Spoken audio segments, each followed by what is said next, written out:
When Emily Isaacson was a teenager, you might have thought that she spent her summer Friday nights hanging out with friends or going for a drive. But she didn't even bother to make plans. She knew where she was going to be. Both my parents really loved classical music, so we grew up going to concerts, and it was like church. Every Friday night in the summer, you went to these concerts, no questions asked. On one hand, Emily loved hearing this timeless music. But on the other hand, she was a teenager. Wearing a fancy outfit and sitting quietly with her parents in a music hall wasn't exactly her first choice. Just like all of this like rules and etiquette while my friends are swimming in lakes and driving cars, etc.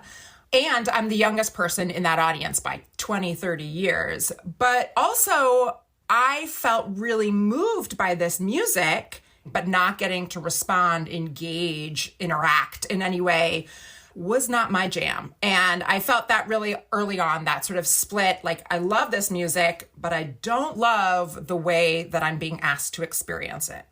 That tension actually shaped her career path. Although she wanted to be a conductor, the traditional route of attending conservatory just didn't feel right to her. So she studied a lot of different subjects and ended up earning 2 master's degrees and then a PhD in musicology. It may come as no surprise to you that there are not very many jobs as a conductor, that it's very competitive, and that it is really an old boys club. And so there's so many more talented musicians and conductors than there are positions for us. So fast forward through my 2 masters and my doctorate, I'm applying to like 100 jobs in every sector of music that I can think of. She was in her early 30s at this point and had 2 young children, and was pretty elated when an old family friend reached out to her. This man that I had known my entire life was at my bat mitzvah and my wedding, who is a professor at one of the major conservatories in our country, approached me and said, I would like to start a music festival in Maine. Would you like to do that with me? Emily jumped at the opportunity. He brought prestige and financial backers. She brought fresh ideas. Together, they presented a very successful summer festival. But as they were preparing for their second year, things started to fall apart. I haven't talked about this publicly yet, but I want to. I think it's time. He started to call me randomly to tell me that I would never be taken seriously as a musician, that because I was a mom, I was distracted, that if I thought that my degrees were worth anything, I was kidding myself because real musicians don't care about degrees, that I was making a fool of myself on the podium. I mean, just you name it, sexism and elitism. And it got worse from that. And I'm not going to go into the details of what gets worse from there, but it got worse and it got ugly, and it was by far the most horrific thing I have ever experienced in my life and made me lose a lot of faith in humanity.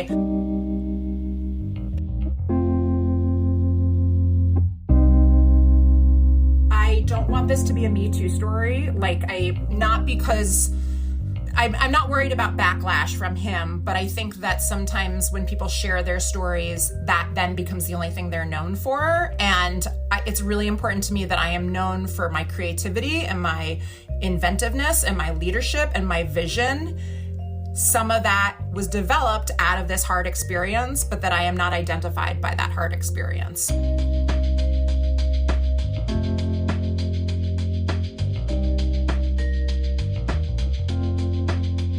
You're listening to Arts, Work, Life, a podcast from the Association of Performing Arts Professionals. I'm Claire Caulfield. So having someone tell you who you are, what you're capable of, or what's best for you, it can be incredibly frustrating, and it can even be harmful. That rigid box or stuffy category that you're placed in, it can make or break your career. So today's episode is all about breaking out of the box. With a story about one arts admin whose definition of pushing boundaries is very different than the industry standard. Then reflections from someone who felt forced to choose between 2 boxes, and what happened when they rejected categories altogether. And then we end season 2 with a truly special journey about defying expectations.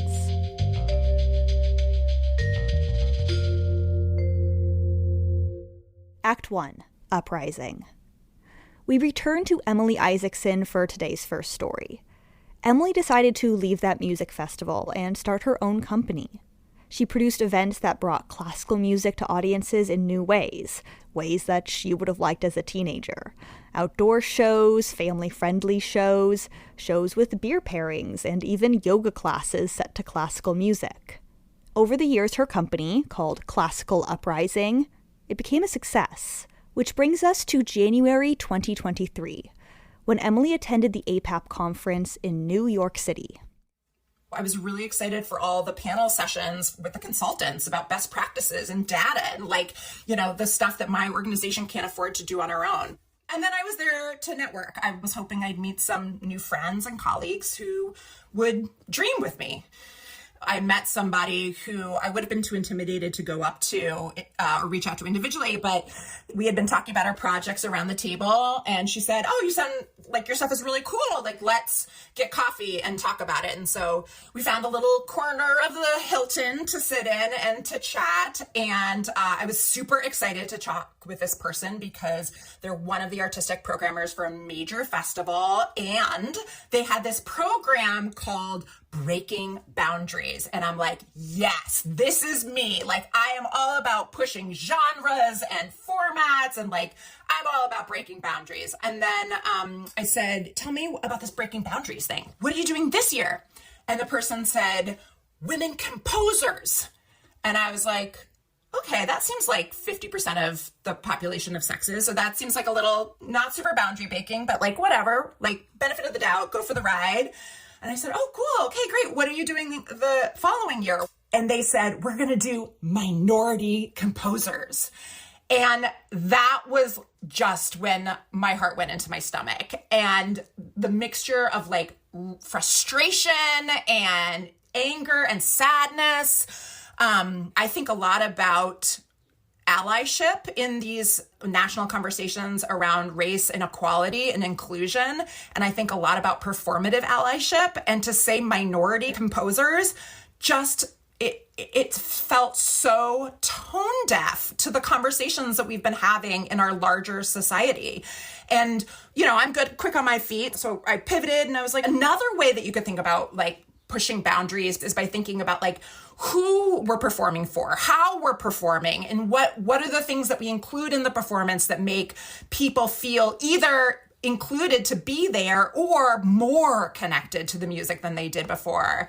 And I start giving examples from my programs about doing Flight of the Bumblebee, where you do music flights alongside 5-ounce pours of beer, or doing Bach Ben's yoga. Really, here's some this is not lofty ideas. Here's some concrete ideas.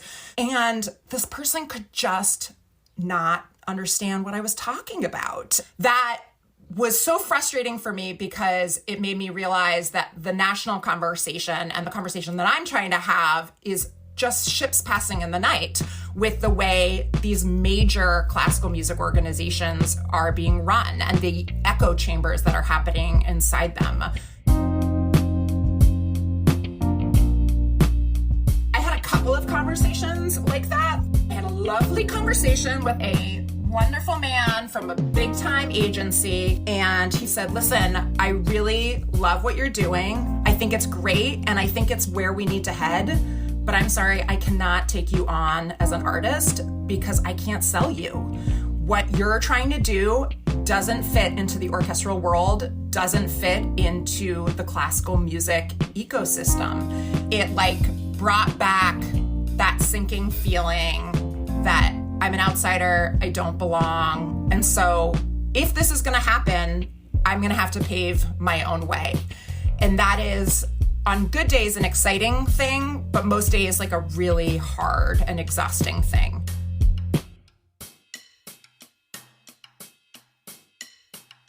Understandably, our human brain wants to categorize people and things, but that is not helpful. So people want to label me as a woman conductor, and that's my whole soapbox. The other thing is they say, "Oh, well, the fact that she wants to do, Haydn's creation in a park must mean that she's really not that sophisticated a musician. She's doing it differently because she can't hang with the big boys and the old club and, this, that, and the other thing. Or like, oh, isn't it cute that she wants to do things that are not just for kids, but intergenerational because she's a mom and so focused on being a mommy and mommy music. And it's like, that is not the case. That is not the case. I'm advocating for a different way of presenting and producing classical music so that it is more social and more interactive and more casual in the way that actually it was originally conceived.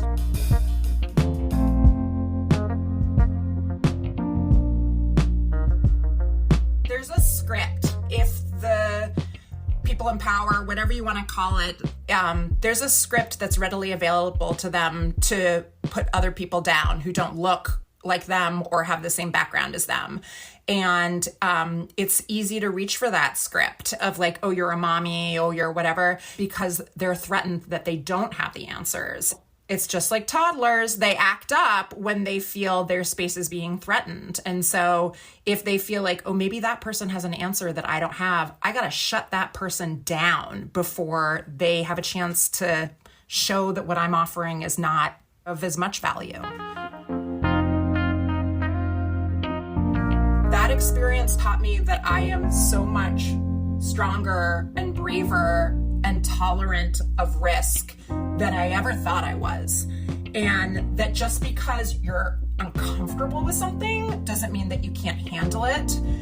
And in classical music, we're really taught to look up to mentors and to people older than us for verification of how to do things. And this experience taught me, like, so many of the adults I admired did horrible things or didn't say stop it. And so we've got to be those people for ourselves. Like, we've got to be our own advocate. It taught me that I'm fully capable of taking the helm, being the leader, making it my time, making it our time. Emily Isaacson is the founding director of Classical Uprising in Portland, Maine. Act 2, Such Creatures. As Luke Greeff built their career as a contemporary dancer, choreographer, and circus performer, he met a lot of other transgender and gender nonconforming artists. It was really exciting to find a strong community full of people Luke could relate to, and Z felt lucky to find a good job at a dance company that employed other artists who didn't fit into the gender binary. But Luke often found himself having the same conversations with management about insensitivity and accommodations again and again and again. Luke's story begins about 7 years after Z started at that company, when preparing for performance at a brand new venue. Here's Luke. We were setting up for a concert in June of 2022. And we were at a space that did not gender the dressing rooms. It was a incredibly LGBTQ-friendly space. We came in for Tech Week, and the company had printed out signs with their logo on it, gendering the dressing rooms, and had posted them over the venue signs that said gender neutral. And the company had assigned all of the dancers to the binary dressing rooms based on, I think, the binary gender that they thought we fit best. I remember that a lot of my colleagues felt very uneasy about this, and I was stretching and trying to figure out what to do next, and was approached by one of the staff members who had made that decision, and they had asked me to essentially tell them that it was okay. I knew I didn't have the backup to speak what I wanted to speak in that moment. Perhaps if this wasn't an environment where I had not been screamed at or been treated negatively before in these situations, maybe that conversation on the fly wouldn't have felt so intimidating for me in that moment. And that moment where I was just trying to stretch and I was just trying to be a dancer and was being forced back into this role that I didn't ask for. And the really jarring part about that is we had just gone through a pretty deep dive into how to be more inclusive and safe and welcoming and equitable. And this was something that came up pretty regularly in our conversations. Trans colleagues and I had already had these conversations with them about why we need to not gender the dressing rooms.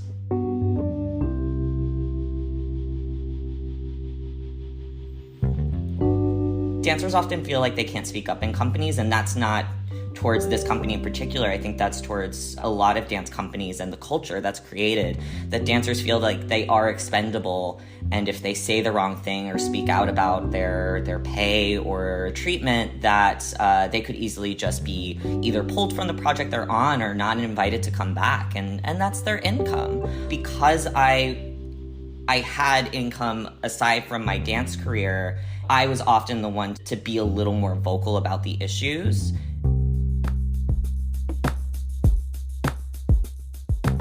I was in the dressing room for this concert, and I remember looking at myself in the mirror, half of my makeup on, and thinking, why am I here? Why am I doing this?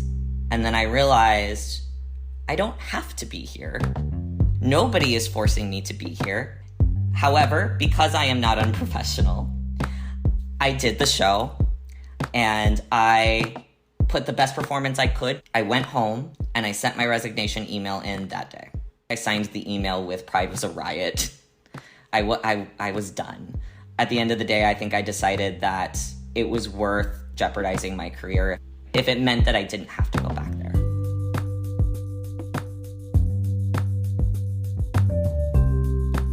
I had, before this incident, had already been working with a dear dance partner of mine, Sean Simone, and we had created this partnership that we were calling Such Creatures. And so after leaving this company, I was able to put a lot more energy into Such Creatures, and specifically into defining Such Creatures as a trans and neurodivergent led and focused company.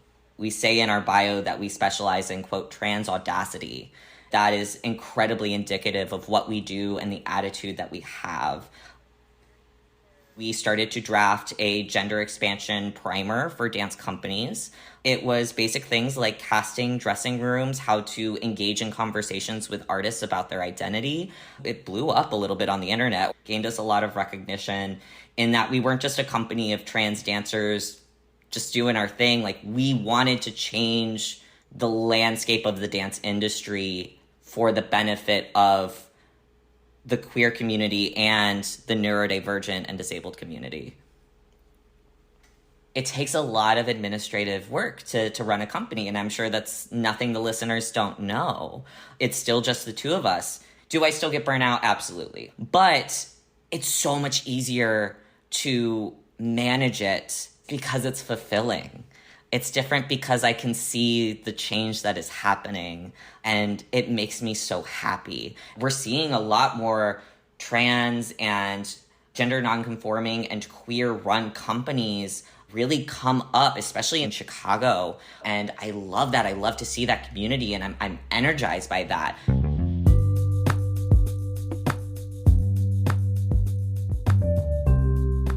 Previewed 2 evening-length works at the Chicago Circus and Performing Arts Festival of 2023, which is always a wonderful time. One of them was a work that was very close to my heart that I built called Missile Kid, which is about my experience being both trans and autistic and how those intersect. Missile Kid for Such Creatures earned me the LGBTQIA Artist Award from the festival, which was just an incredible recognition and very validating, because it was, for both me and for Such Creatures, it seemed like we were being honored for being our unmasked, genuine, super queer selves, because that is exactly what we put on the stage.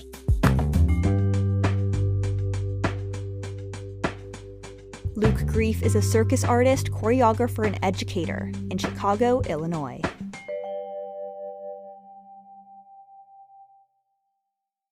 Act 3. More Than Madness. About 5-6 years ago, Sam Simon started having little memory lapses. Small things, forgetting where he left his keys, having some trouble with driving. But then one day, it was like a black hole materialized in his brain, and memories began slipping away. Sam was diagnosed with early onset Alzheimer's disease, and a lot of people assumed that his career as a writer and actor would be over. But Sam refuses to accept that assumption, and he started work on a one-man show. Sam's story today is about challenging those preconceived notions and his journey to accepting whatever the future has in store. Sam and I spoke the day after he premiered a one-man show at the 2023 APAP conference. I don't think neurologists should be allowed to even treat people with Alzheimer's and cognitive impairments unless they're equipped to assist them and navigate this world. Our first experience with the neurologist was like out of Frankenstein movie. He basically said, "You're just going to get worse. You're going to probably die from this. Here's a prescription. I got to go." And it's like a hidden section of aging in society that nobody wants you to see. And so I want to bring it out to the public. I want to air it. I want to talk about it. Memory centers and what happens inside nursing homes and assisted living centers, they have memory centers. One of the worst things that can happen to people is to be alone and to be isolated. And these places isolate them.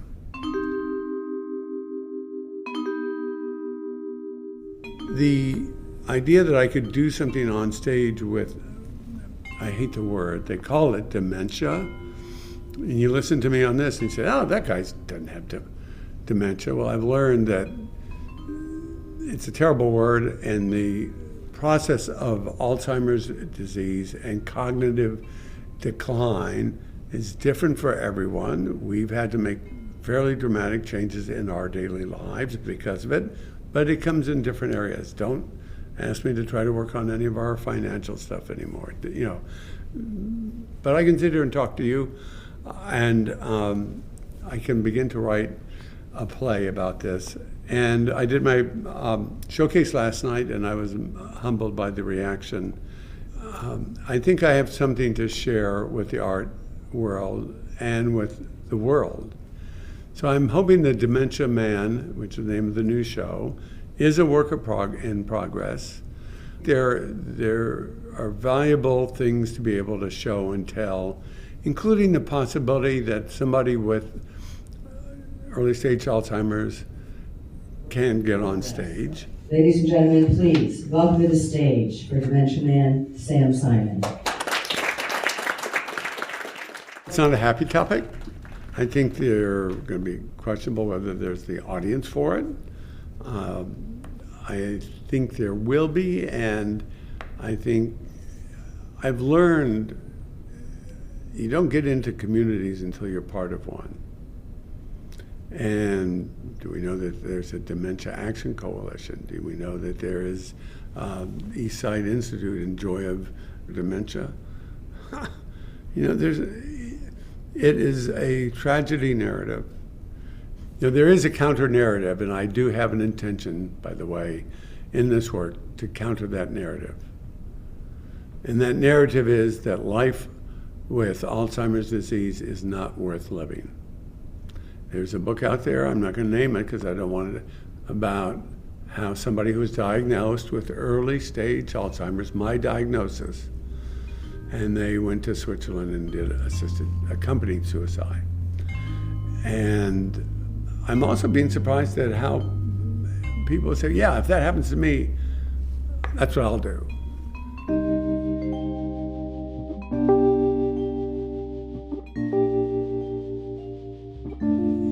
I happen to have my own belief that life is the most valuable thing, and I don't think we know what goes on behind that blank face. So if you've been to memory wards, if you've seen people with advanced Alzheimer's or dementia, as we call it, we've got to get a new word, you can see just blank faces. We don't know what goes on behind that face. I've written a poem already, and then there's a line. I love it. I write something and then it becomes a lesson to me. I wonder what the Sam Simon of me then will know about the Sam Simon of me now. I understand I may be going away, but what's going away is the cognitive Sam Simon of today. I believe that there will be a different cognitive entity. And I have had somebody recently say he would go visit his aunt an hour a month. And they would just sit for an hour and he'd leave. And then one day on his way out, she said, thanks for visiting me, John. So there was something behind there.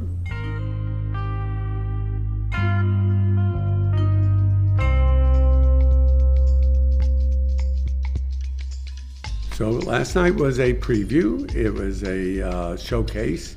The feedback was beyond my, I didn't know what to expect, and I didn't expect not only a standing ovation in a full room, but the people come up to you quietly afterwards. There's a gentleman who, I think a presenter, came up and said his wife is going through it, and he thanked me because he too could have another channel, another road. The narrative right now out there about people with dementia, and I hate the word, one of my goals is to relegate that term to a trash heap. And the trouble is, it is the word. So I can't pretend it's gone. And I think I would do a disservice if I called it cognitive impaired man. And we may need a different word. So I don't know the word yet. It is the broadly recognizable word. And so, in some ways, the contradiction of the meaning of dementia, mad, so the madman, and an impaired person, a person with a disability, is what we're going to see in the show and in the process. Reverend Harper has a book called On Vanishing, and she too hates the word and makes an argument that people like me with dementia add value to their community by being present among them. And maybe even in the theater world, that theater itself will be better and the artistic world will be better if the theaters can include deeply forgetful people with cognitive impairments in their community as artists, maybe in-house as well, but this is about putting them backstage or on stage and in the companies. And I think it's possible. If you're out there and listening to this, don't turn it off immediately. Don't say this man is mad. Of course we can't do that. Of course you can do that. There's a brainstorming technique. The brainstorming technique would be, if you had to do it, how would you do it? So if you get, no, I can't do that, say, all right. And all of a sudden you can do it because you think about how that can be accomplished. So I hope I can, if nothing else, in the theater world writ large, that if I can get this work out there, that people's imagination about what is possible on stage is changed, and yet to be imagined accommodations or adaptations to enable that to happen. And the meaning and importance in life. Thank you very much. Dementia Man, what I've discovered in its early stages is that there's a story to be told and performed. I've always worried that I can't bring it to where I want it to be. But there's nothing I can do about that, other than I have to be able to not let the disease win or take over, and I might not be able to help that. I'm lucky so far, but I was told 5 to 10 years, and it's been about 5 years. So there is a sense of urgency of getting it done. If by this fall we're ready to go on stage, I would be really, really pleased. And, I'm needing to find brave presenters, brave theater people. It's a one-person show. I understand the economics of theater. How do you make money off of this? I'll say it 3 times, partnering. memory clinics, Dementia Friendly itself, this national program, hospitals, churches and synagogues and smaller venues. The other thing I thought, maybe you offer them as a public service a 20-minute different thing. So there may be imaginative things. People aren't going to be thinking about that if they aren't confronted with it. So maybe I can be a confronter as well.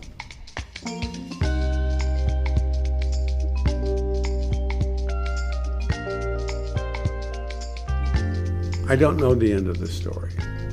So I'll have to make that uncertainty an essential element of the play. And it may not be anything we want to happen, and it may be tragic. That is unfortunate and, sad. It's not the path we may want, and it is what we're on. Then embrace it and make the best if we can. It will give us more control. Deeply forgetful and cognitively impaired people are human beings who have a value to society. And I want to echo the idea that society is better when they're part of your community and when they're included. And do everything you can. And if it happens in your family or in your community, please work to include these individuals and find a way to say yes and make life better for everyone in the community.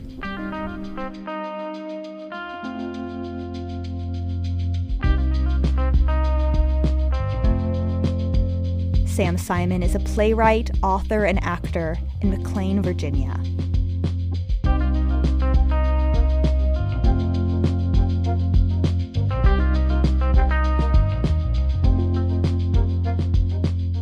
And that's a wrap on season 2. Thank you so much to everyone who has been listening and supporting us, whether that's telling a coworker or friend about the show, posting about it on social media, or leaving a review. We work really hard on these episodes, and it means a lot.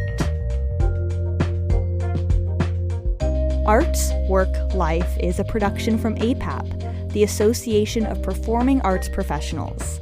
APAP is the national service organization for the performing arts presenting, booking, and touring industry, and you can join APAP at apap365.org. I'm Claire Caulfield, your host and producer. Jenny Thomas is our amazing executive producer. Music is from Blue Dot Sessions, and additional audio today was from Sam Simon's performance of Dementia Man at the 2023 APAP conference in New York City. As always, this podcast wouldn't be possible without the generous support of the Wallace Foundation, so thank you. Other thank yous to Shanice Mason, the APAP staff and board of directors, our storytellers today, and the hundreds of thousands of arts workers across the world.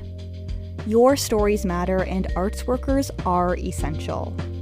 Speaking of stories, if you work in the performing arts and want to submit your own story to this podcast, visit apap365.org/podcast. And if you enjoyed this episode and all of season 2, please leave us a review. It can help other people find the show. Arts, work, life. That's real.